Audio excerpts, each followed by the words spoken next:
মা মেয়ের রান্নাঘরে সবাইকে স্বাগত জানিয়ে আজকে আপনাদের জন্য রান্না করতে চলেছি ভেজ চপ। উপকরণে কি কি লাগছে একবার আপনারা দেখে নিন। এখানে সেদ্ধ আলুটাকে ম্যাশ করে নিয়েছি, ক্যাপসিকাম কুচি, গাজর কুচি, কাঁচা লঙ্কা কুচি, পেঁয়াজ কুচি, ডিম, পনির। এখানে নিয়েছি আদা বাটা, ধনে গুঁড়ো, গরম মশলার গুঁড়ো, চাট মশলা, নুন। এই ম্যাশ করা আলুর মধ্যে দিয়ে দিচ্ছি গাজর কুচি, কাঁচা লঙ্কা কুচি, তারপর দিচ্ছি ক্যাপসিকাম কুচি, পেঁয়াজ কুচি,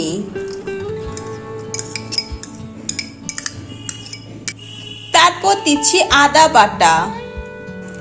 তারপর গুঁড়ো মশলাগুলো দিয়ে দিচ্ছি ধনে গুঁড়ো, গরম মশলার গুঁড়ো, চাট মশলা, নুন, পনির।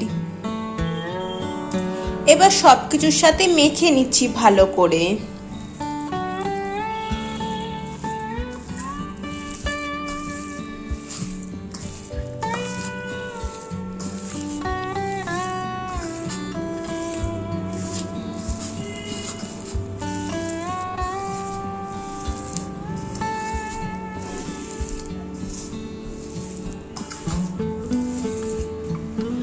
ভালো করে মেখে নিলাম। এবার ডিমটা ফেটিয়ে নিচ্ছি, এটার মধ্যে ডিমটা দিয়ে দেব।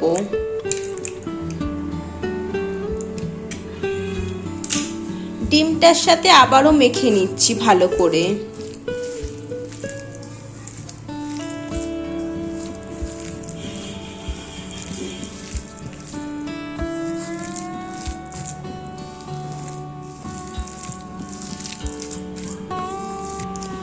সবকিছুর সাথে ভালো করে মেখে নিয়েছি।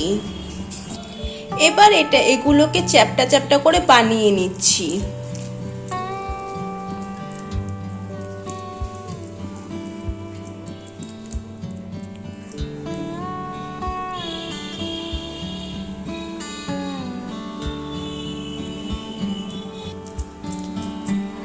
এভাবেই হাতের সাহায্যে চ্যাপটা চ্যাপটা করে বানিয়ে নিতে হবে।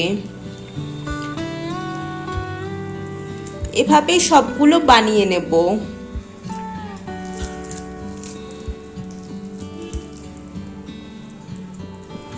সবগুলো বানিয়ে নিয়ে ফিরে আসছি।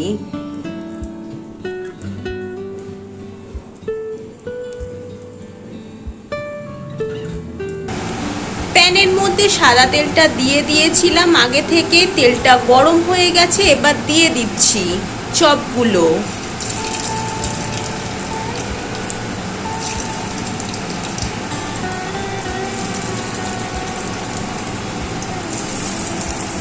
উল্টে দিচ্ছি।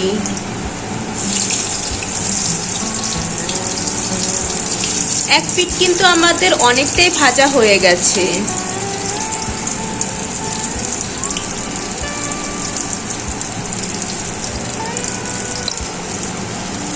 আবারও উল্টে পাল্টে দিচ্ছি, ভালো করে ভেজে নিচ্ছি।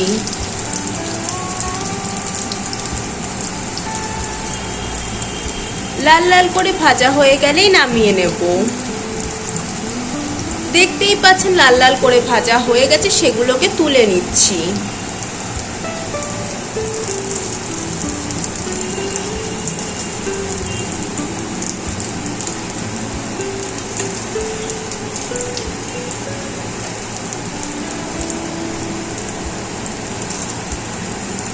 এগুলো একটু লাল লাল হবে, তার জন্য একটু পরে নামাবো।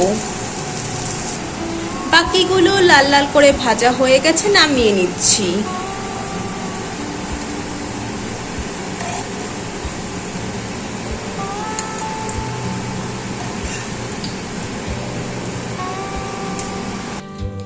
ধনেপাতা সস আর টমেটো সস দিয়ে পরিবেশন করলাম। মা মেয়ের আজকের রান্না ভেজ চপ রেসিপিটি আপনাদের কেমন লাগলো অবশ্যই কমেন্ট করে জানাবেন। ভালো লাগলে চ্যানেলটি লাইক করে সাবস্ক্রাইব করে দেবেন, শেয়ার করে দেবেন। আজকের মতন বিদায় নিচ্ছি। সবাই ভালো থাকবেন, সুস্থ থাকবেন। সবাইকে টাটা।